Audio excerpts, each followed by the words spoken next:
headline: How Instagram influencers are changing the restaurant industry.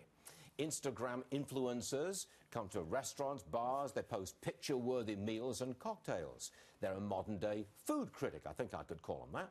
We have an Instagrammer with us.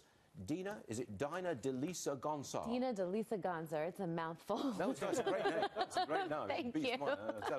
Now, is it true that some influencers will front up to a restaurant and say, hey, I eat for free, and if I don't eat for free, then you'll get a bad review? There are some, sadly, that handle their business that way. That's outrageous. Yes, it is. It's not something I totally agree with. Is it common?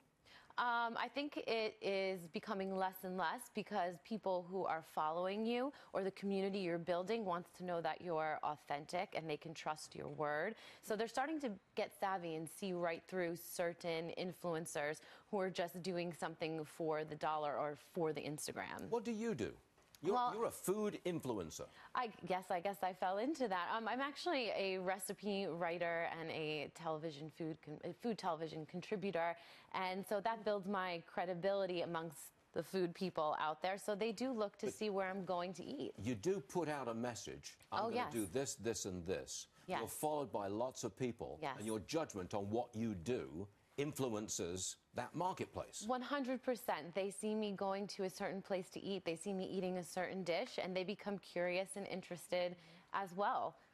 How could I get into this? I mean, it seems like, look, I think it's genius. I'm sure you're going to like a lot of wonderful places, so you got to take pictures of your food now in a respectful manner. How many followers do you have? Right now I have about 122,000 people in my community. And your income goes up according to the number of followers you've got? It does. And also the type of work you're doing. If you're putting out good work as far as good recipes, reliable recipes, brands like to work with you, restaurants like to work with you. So it's not just pure numbers. You need to have the credibility in order to continue growing.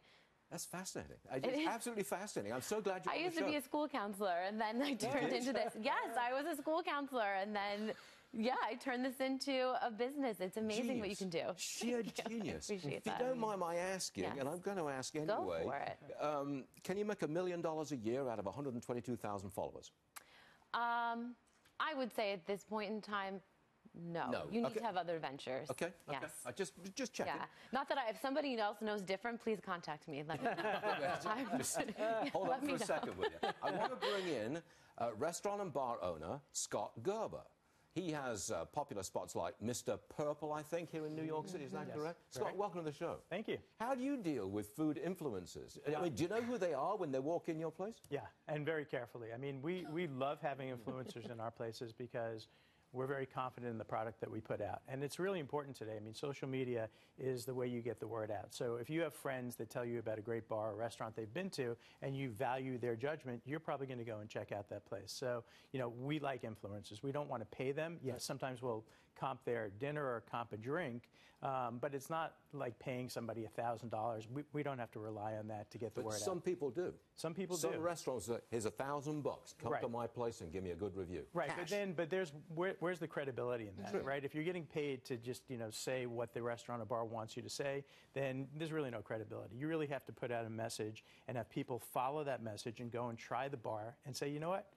He's right. It really was that good. How do you have a list of influencers? No, really, they'll come to us through either our PR agency or they'll contact us directly and say, we'd love to come in. We've heard about your restaurant. We want to try something. And they'll come in and try. So don't they come in first before you know them, and then they go away to try to influence people about your product? Not typically. It's not really like they're a food critic. It's not like it's secretive. They're either going to come in and they're going to, if they enjoy it, they're going to talk about it. And hopefully if they don't, they're just not going to.